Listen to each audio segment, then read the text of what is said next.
Good morning. So being the family scapegoat, when you're a chosen one,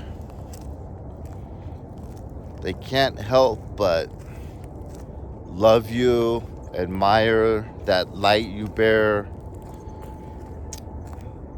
appreciate your enthusiasm for life, notice your resilience, but at the same time, they also can't help but abuse you. So in your absence, they really miss you. Of course, that's going to be veiled in smear campaigns. That's going to be veiled in thinking, how dare they? We were so good to them, good to him or her. We bought him nice presents. At least that's, I think, very common with a lot of them. The nice presents gives them, in their mind, gives them the right and justifies the humiliation, the baiting you into arguments, the triangulation. Something I made in a video yesterday which I pulled down about humiliation. Humility is a very important topic, but I kind of messed up on that video, I think. But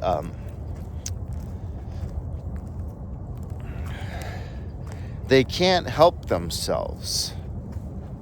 So due to that envy, these are godless people, and chosen ones have the Holy Spirit in them, which makes us very, very attractive to these abusive family members. But at the same time, that envy just causes them to want to create strife with you.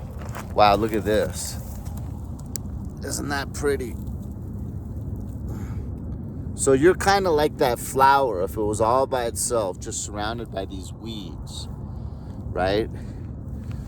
You're a beautiful, vibrant, bright orange and yellow flower that gathers a lot of attention. That was beautiful. So people notice you. People see that inner beauty, often encased in a beautiful shell as well.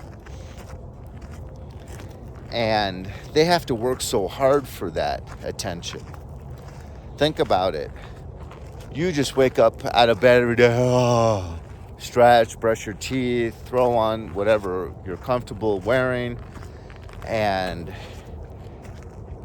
they do the exact opposite, They wake up in a crummy mood because they have to start trying to remember all the lies they told, put on all that fake makeup of the mask they wear, and practice their smiles in the mirror, practice all their different little looks of joy and enthusiasm in the mirror as they get ready.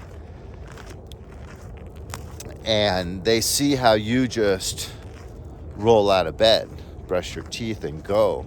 You're happy in your own skin. You're happy with who you are. And that's the exact opposite of them. Of course, they're going to be envious. They're going to be jealous. They're going to see if they can tear that down a little bit. Try to make you a little bit more like them.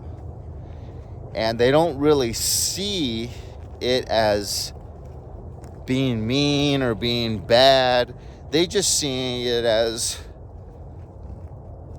let's level the playing field, This isn't really right that this guy should be so content and just happy-go-lucky and not have to,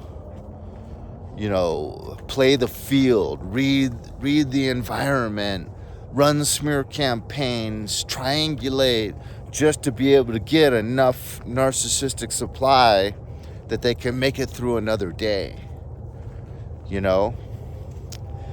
So they don't really see themselves as being abusive or mean.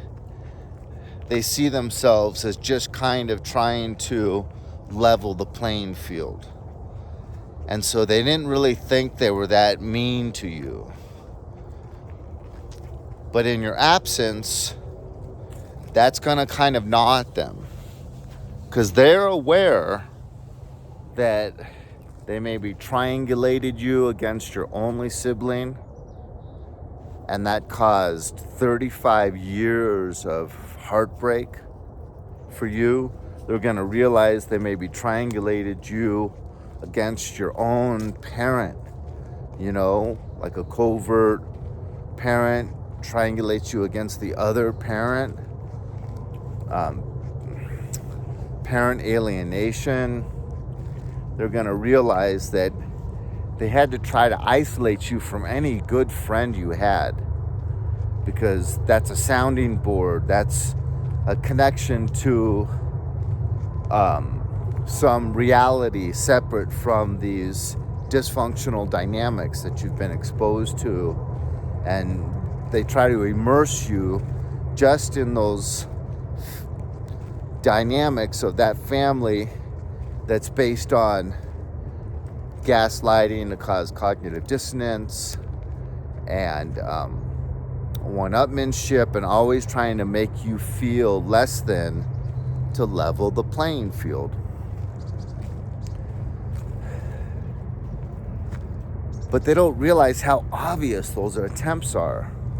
I mean, if you've got 3 friends, they're attacking all 3 friends and putting them down at the same time. But then it is even more obvious if you lose a couple friends and you only got one good friend that you've had for 30 years, and they're just constantly putting this person down. You know, it's like, gosh, I've got one good friend. Can't you just let me have my one good friend? You know, they don't really, it's kind of like Satan, how Satan is so obvious because he uses so many of the same techniques over and over and over. It's like beating a dead horse. You're gonna learn the techniques that are being used against you, and you're gonna figure them out. But just like Satan, they just can't help themselves. This is their go-to. They know this has worked in the past. It's tried and true technique, and they're gonna keep using that. But now in your absence, that gnawing sensation, knowing, one, they never thought you'd be able to really do it, and to be able to survive, and to be able to not come back eventually. Because they're pretty sold on themselves. They got a really high opinion of themselves. And they knew you loved those gifts much more than you actually did. Because they're pretty good at getting good gifts. But, I mean, it gets tiring, you know, to always have to be getting rid of good stuff you like to make room for all the new crap you're getting. Especially because chosen ones aren't that materialistic. It's the narcissists that are really, really materialistic. So they think nice, brand new sweater or corduroy slacks or whatever is really just right up your alley, because they think everyone's like them. And you've already got 5 pairs of corduroy pants that they've given you over the course of the last 7 years, and they're fine. They're perfectly good and wearable, and you take good care of your stuff, so they don't show a lot of wear and tear. But here comes another pair, and it's like, gosh, I'm gonna have to give away 2 of these pairs of corduroy slacks because to make room for the brand new one, you know, and they're all tan, they're all the same color. I don't know about your narcissist, but mine would just give me the same gift. They'd find one gift that I liked, And just, I'd start getting that every single year for birthday or Christmas. But just rest assured that they didn't think you could do it if you went no contact, or even if you're just growing gray rock. They think you're just playing games and that it'll be back to normal eventually. But they do need you. They do miss you. They do realize that they were trying to tear you down because of these gifts that you have from God, and this just being a happy guy in his own skin, guy or girl. And they admired you and they miss you.